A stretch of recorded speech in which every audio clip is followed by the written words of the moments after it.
এনআইএর notice ঘিরে তোলপাড় মালদার কালিয়াচক এলাকা। তৃণমূল কংগ্রেসের একাধিক নেতাকে জিজ্ঞাসাবাদের জন্য তলব করা হয়েছে বলে জানা গিয়েছে।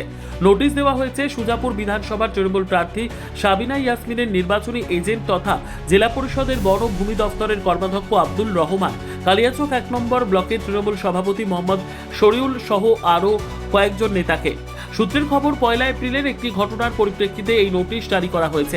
নোটিশে উল্লেখ করা হয়েছে সংশ্লিষ্টদের দুপুর 12টার মধ্যে কালিয়াচক থানায় হাজিরা দিতে হবে। এই ঘটনাকে কেন্দ্র করে এলাকায় রাজনৈতিক মহলে ব্যাপক চাঞ্চল্যের সৃষ্টি হয়েছে। যদিও এই বিষয়ে তৃণমূল নেতৃত্বের তরফে এখনো পর্যন্ত কোনো আনুষ্ঠানিক প্রতিক্রিয়া পাওয়া যায়নি। প্রশাসনিক সূত্রে গোটা বিষয়টির ওপর কড়া নজর রাখা হচ্ছে।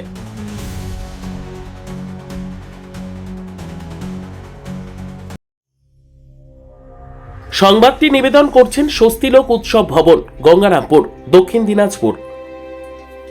শুনুন, নোংরামের একটা সীমা থাকে। আমি যে কেউ এনআই ডাকতে পারি, যে কাউকে, আমি সেটা নিয়ে প্রশ্ন করছি না। এবং এটা মোথাবাড়ি কেন্দ্রকে কেন্দ্র করে এনআই, যাই হোক, তাও সুজাপুরকে ডাকছে, কিন্তু কাউন্টিং এর আগে কেন? প্রশ্ন তো এই জায়গাটাতে।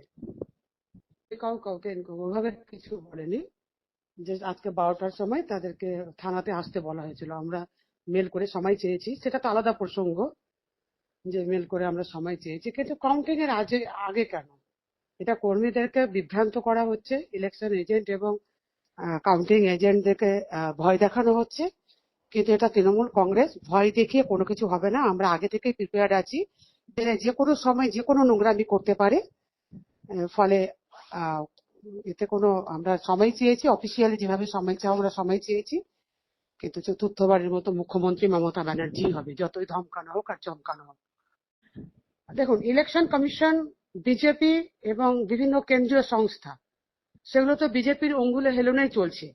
ফলে এখন সব এরা এখন সবাই এক হয়ে মমতা ব্যানার্জিকে টাইট দেওয়ার চেষ্টা করছে, কিন্তু মমতা ব্যানার্জিকে টাইট দিয়ে কোনো লাভ হবে না। মমতা ব্যানার্জির পাশে, তৃণমূল কংগ্রেসের পাশে জনগণ আছে।